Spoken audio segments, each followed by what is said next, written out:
great show. It's a lot of fun, and James Roday is just, he's freaking awesome in it. So yeah, that's Psych. It's a pretty meh season so far, but I mean, it's still fun to watch because it's just Psych. I'm ashamed to admit I've never seen a single episode of... Oh, actually, take that back. I've seen one episode of Psych. That is still a major crime against humanity. That is on my Netflix right this moment. But no problem. I have one question about Sean. The fact that he isn't solving as many mysteries as he is now because he's just getting stupider, is that kind of like a plot element they want? Like he's not caring as much? Well, no. Or is it kind of just like a big writing flaw? Like they're just not including him? Well, let me rephrase that. When I said he's getting stupider, I don't mean he's actually getting dumber. It's just there's not as much of him. You know, like, it was really cool because in the first couple seasons, like, he would see something and then the camera would zoom in on it in this cool way and then he would show it and then, like, all this stuff, you would see, like, the inner workings of his genius brain. And that was always really fun to watch and see him kind of connecting things. And there's just really not very much of that at all in this season. And I wish they would kind of hold back on the actual plots of the mysteries and focus more on the actual solving of those mysteries. And yeah, that's, it's a decent season, but so yeah. That is... Yeah, at least you got, like, a whole, like, other 4 seasons of pure gold. Oh, definitely. To kind of make up for a bit of the messy episodes. Yes, and Psych is an excellent show. Please check out the first season, because it is freaking amazing. All right, that goes out for all of you people, too, listening. I'm already going to watch the first season. You go watch the first season. Oh, yeah, I was talking to everyone with that, so yeah. Oh, yeah. Just, please, watch Psych. Because you probably don't. Okay, so now that we've finished all of that fun stuff, we're gonna get to the actual, maybe not meat and potatoes, but our big review for the week, which is of Alexandre Aha's... I don't know. I don't know how to pronounce that either. I've been trying to figure out all day. Yeah, I'm probably butchering that, but Alexandre Aha's Piranha 3D, which came out Friday, August 20th, 2010, and it stars Richard Dreyfuss, Ving Rhames, Elizabeth Shue, Christopher Lloyd, Eli Roth, Jerry O'Connell, Stephen McQueen, and no, that's not the Stephen McQueen you're thinking of, Jessica Zor, Kelly Brook, and just a whole bunch of porn stars, and a CGI penis. So yeah, this film... Kevin. Yeah, okay, I think Piranha 3D, alright. Just go ahead, just say your piece. This is a really tough film to, like, properly critique. Because the thing about it is that it's not really meant to be critiqued. Because Piranha 3D, the main draw of this all is that this is stupid fun. That doesn't take itself seriously, nor does it really ever try to. It doesn't expect you to take it seriously either. And this, you're basically walking into this for 2 things. Major boobage and even more major bloodshed. I mean, every performance in this movie is so properly over the top and absolutely poor, and it matches the tone that the movie initially sets. I mean, it is really cool to see Richard Dreyfuss as Hooper again, because, I mean, as many people as they tell me, that's not Hooper, that is Hooper. And yeah. I know Christopher Lloyd in this is being Christopher Lloyd. I was shocked. I was so surprised when I saw him in this movie because I never saw him in any of the commercial spots. So I see Doc, and I'm like, what the hell? Is this Back to the Future all over again? I'm just thinking, crazy freaking ideas. I know this review I'm doing is all over the place, but you know what? So is Piranha 3D. I think the whole thing you're going to this for is the gore and the violence, and it delivers.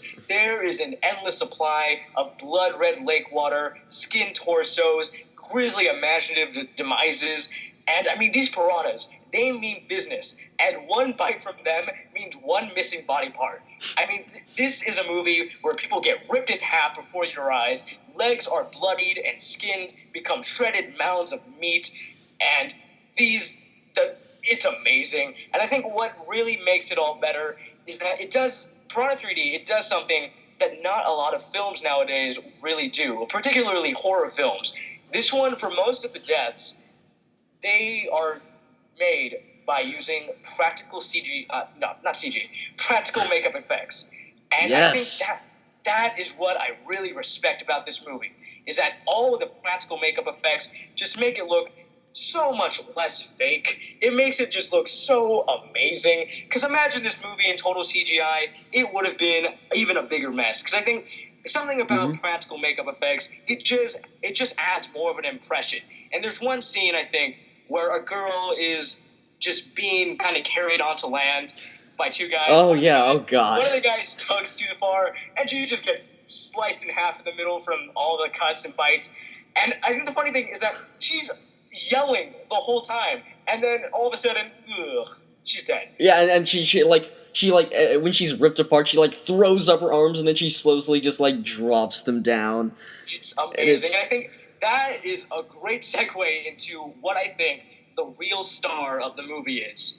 The hundreds and hundreds of bikini and frat boy extras.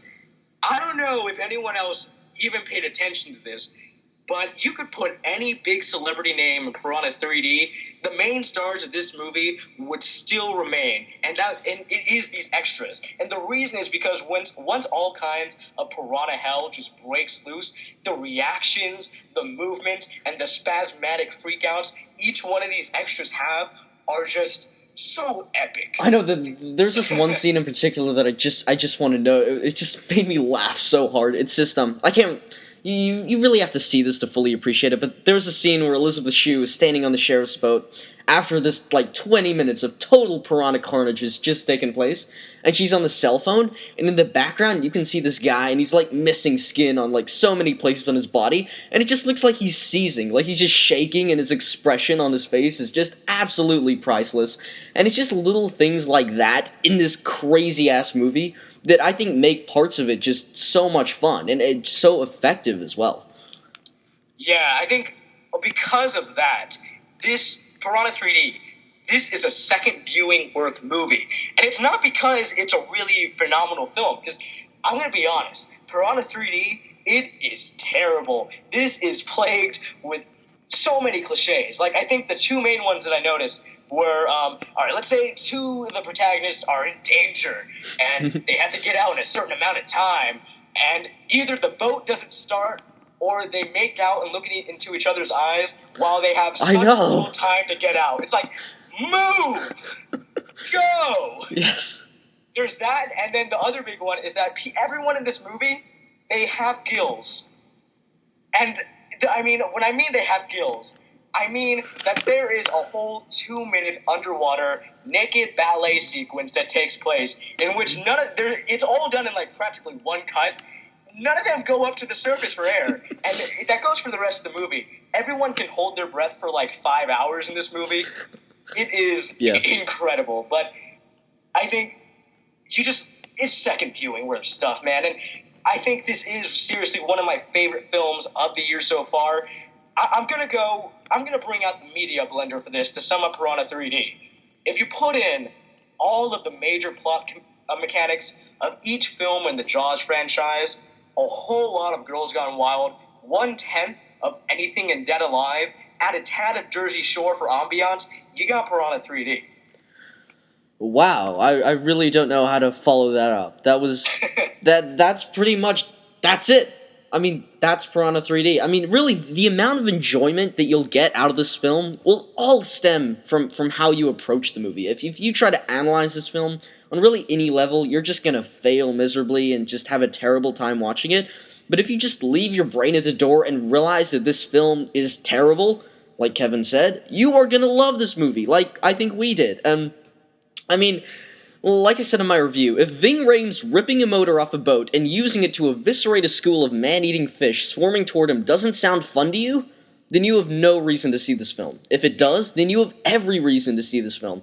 And yeah, the gore in this movie is just fantastic. I think one of the main problems with the film is even though it does deliver on everything it promises, it just takes a little too long to deliver on what it promises. But it still delivers on what it promises, and it's, oh my god, there's 30 minutes in the final reel of this movie that is just it's just beautiful. It's a magnum opus of just violence and gore and piranha and, oh my god, it's incredible. And I think one of the cool things about this film, actually, is there's some really clever ways that they combine a death scene with nudity. I think Yes. you guys may know what I'm talking about if you've seen this film. Oh God.